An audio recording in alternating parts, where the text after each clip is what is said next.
teach through me, speak through me. How may I serve? And so when we start to learn to live in this way, which will be a day-to-day, moment-to-moment practice, we can really start to embody a more beautiful, blissful experience of life. This is a great program this time. When we wake up in the morning in ego, we jump out of bed. Oh, I'm going to be late. Oh, I got to get there. I got to kill that guy. I got to beat him in the sales and get more sales than him, or whatever it is. We're driven externally. We're always seeking something out there, chasing the carrot.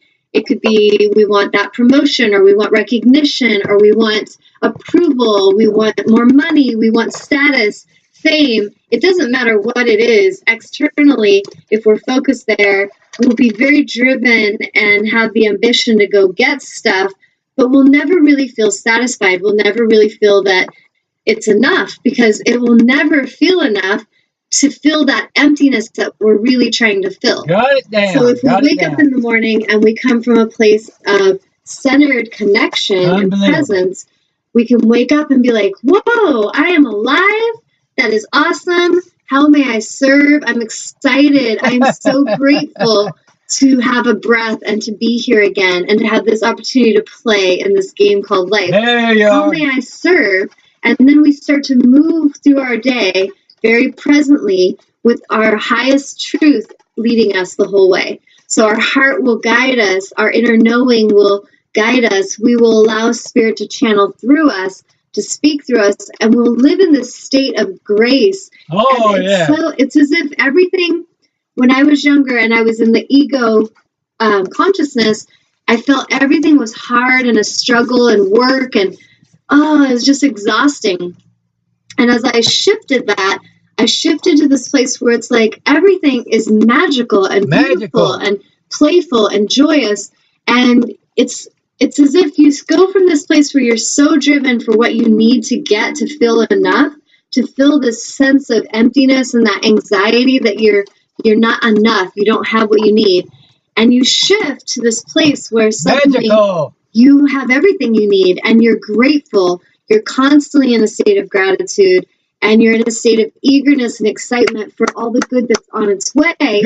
You can still dream, you can still co-create and play and manifest, but it comes from this space of connection and unity. There's no separation any longer.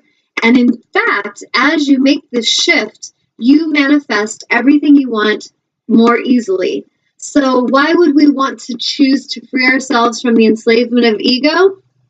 Well, because it's going to give you everything you truly want. It's going to help you realize you already are enough. You already are worthy. You already are capable. And it's going to help you to leave all that suffering behind so that you can really enjoy the now. And you can really create beautiful, loving connections. So imagine if every one of us, even just every one of us watching today and connecting together, imagine if every one of us actually did this work. And it's not really hard work, it's just awareness.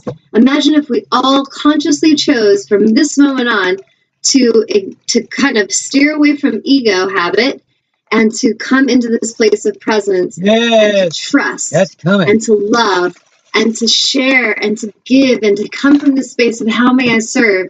Imagine how that's going to shift your world and everyone who connects with you, how it's going to shift their world, how you're living in that alignment is going to inspire them just from your vibrational presence of alignment. You will teach them through your aligned example. So imagine the power of that. And if we can start that and we ignite this energy and our intention grows and grows, picture the entire planet of people realizing they're all good enough. They're all worthy. They're all capable. They're all powerful. And there will be a shift for our collective consciousness where we'll no longer be celebrating victimization or celebrating slaying others and hurting them. Everything will begin to shift where we will really want the best for our fellow man and for our animals and our nature and all the things around us. We will honor and show reverence for everything in our life when we're in that state of grace and that state of presence. And so imagine the difference on the planet where right now we can see the collective is very focused on ego and competition. And look what it's doing. Look at what that consciousness has created on this planet for a long time. a lot of war, a lot of destruction, a lot of enslavement, and a lot of suffering. And we each are here with our awake awareness right now watching. If you're here, there's enough awareness in you to really understand what I'm saying and to choose to shift. Now, will you choose to shift? That is something on its own, a total different subject. But will it benefit you too? Absolutely it will. So I'm going to pause for a second and see if we have any comments or questions coming in. Not yet. Okay. So if you guys have anything, write in. On a roll.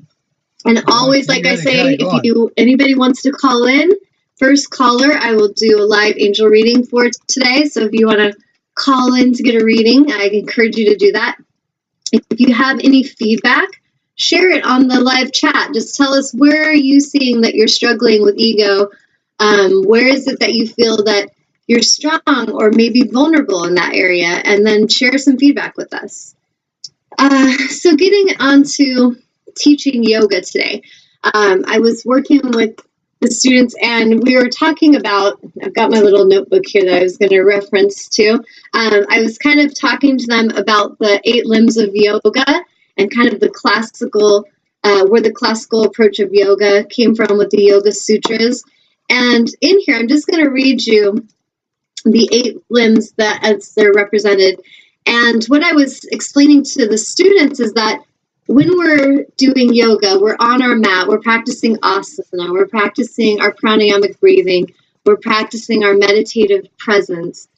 The ultimate goal is not just to be on the mat and to master the greatest down dog that we can, or to sit there and be very present and peaceful on the mat and then jump off the mat and get in traffic and have road rage and freak out about that there's not enough time. The ultimate reason we step on the mat and we're practicing yoga is to cultivate this awareness so that we can learn that we can move through life in a moving meditation. Oh, yeah. And so really the whole present, the reason I love yoga and love teaching about yoga and meditation is that it really helps to liberate souls out of ego. It helps to clear the ego, clear that competitive habit that they've been conditioned in, and help them to come home to self. Help them to realize, I might have a student come in and they've not connected with their breath or their body all day. I may have a student come in and be like, oh my God, I have a soul. I didn't even really think about that because they've been so driven by their physical form or their mental intellect that they didn't even comprehend the soul aspect of themselves. And so the highest reasons that we would practice would be to teach us how to embody this off the mat, so that if I'm in the line at the airport, I'm not freaking out and stressed. I am connected to my breath. I'm gently rocking back and forth, and I'm patiently waiting. And this is my practicing yoga in a moving meditation. The union of breath and movement is everything we do. So yoga is not just asana or postures. It's really how we can live our life. It's a way that we can move with a moving meditation through our lives in a way that brings us joy, peace, and it's also a way that we reflect that joy and that peace outward to others. So the 8 limbs of yoga are yama, which are the 5 virtues or restraints that govern our relationship with others and the world. So there's ahimsa, which is non-injury. So that means if I'm focused in my alignment, I wish to harm none. I look outside of myself and just say, how may I show honor to all those in my life today? How can I help others? So if my focus is ego-centered, then it's all about how are they going to serve me? What's in it for me? What are they getting from me? Who's taking advantage of me? What about me? What about me? This is ego. It's like a little toddler having a tantrum all the time. And it doesn't matter if you're a toddler or if you're 80 years old, if you're totally taken over by ego, you're basically behaving and living like a toddler that has not learned how to control their own energy or to show honor to others. So basically, non-injury. We don't want to look out and try to hurt others. How can I show honor? My highest intention is not so much if others are going to take advantage of me, but let me make sure I take advantage of none. So this would be a higher state of living. Our truthfulness, our satya, is truthfulness. So how can I be a vessel of truth? If I am speaking my truth, if I am living my truth, I'm living with authenticity, I'm living with integrity, then truthfulness will become very natural.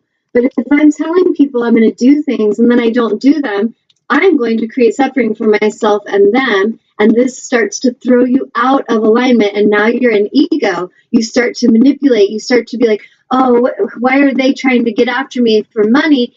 Even though you told them you were going to pay them back for something and you didn't do it. And now they're asking you and you're getting angry. So things like that, where we show no integrity, it starts to create suffering back and forth. So we want to be truthful. Asteya means non-stealing. So stealing, not just physical things, but are we stealing other people's energy? Are we stealing other people's time? Are we trying to steal their thunder? We're trying to steal the spotlight. We want to make sure that we're in this place of non-ego, meaning that we will honor and let others be who they are. We will let them shine, and we'll celebrate that shine as we also shine. So there's no stealing of anything. We don't need to take energy from our wife because we're angry and we feel insecure. We realize we need to go meditate and really recharge ourselves and reconnect with our source so that we are in a place of ease and trust. And now we can share that instead of feel like we have to steal that energy from someone else. Our godlike conduct, or our alignment with source, as I like to call it, means that we live in integrity. We live in alignment. We really care about having integrity. It matters a lot, and we make sure we're choosing it. And this will take us out of ego, because if we're in integrity, we're living with that high honor, we really won't be stimulated by ego because it no longer serves us, and we know that. And then non-clinging. So this is where if we're in a relationship, we love someone, we're not clinging to them, we're not attaching to them, and then saying it's because we love them, so that's why we're controlling them. We actually love them, and we open our hands, and we love with open energy. We're not sticky with our love. We don't have, maybe we have clients, and we're afraid, what if we don't get enough clients? So we try to hook them and trick them and codependently attach to them. This is not really living in the highest alignment. And ultimately, as more souls wake up, they will be on to what you're doing, and it really won't serve you. And many of us that get into that ego place, maybe we got away with that for a while, but I feel as more and more are waking up, you're really not going to get away with that much longer. And in fact, it can go very counterproductive to what you're wanting. So it'd be better to really honor souls. Kind of think of like a personal trainer. And if they're in alignment, they want to teach you how to exercise and how to eat healthy in a way that will empower you. They're going to teach you the tools so that you can put them into practice. Like a healer, like myself, I'm going to teach them, help them, guide them, but it's up to them to choose it. If I was out of alignment, you have a healer that's out of alignment, they're going to try to codependently attach to you, make you feel as if you can do nothing without them.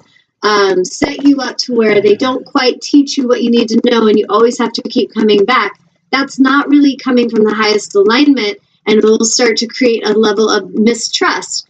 And so what I found is the more truthful and the more I have integrity, the more honest and helpful, how may I serve in my energy I am, the more it creates these beautiful relationships that over the big picture will take care of my needs and will take care of their needs. So there's really no sense of separateness or lack, and that's why abundance will be generated between the two energies that are participating with each other.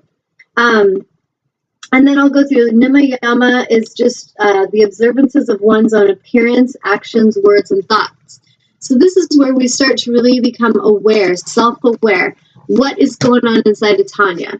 What is Tanya feeling? Why do I feel insecure? Why am I feeling exhausted? I take all that responsibility inside, and I don't lash out and project on others. This is a huge sign of a soul that's shifting out of ego, because they're now really focused inside to what's going on in them. They're very focused on their self-inquiry, their self-growth. And so that's going to be very powerful for them.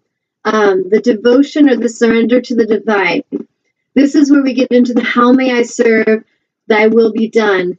We really know that we put out to the universe what it is we'd like to create, but we allow whatever's for our highest good to come in. And we trust that everything we need is on its way. We leave that world of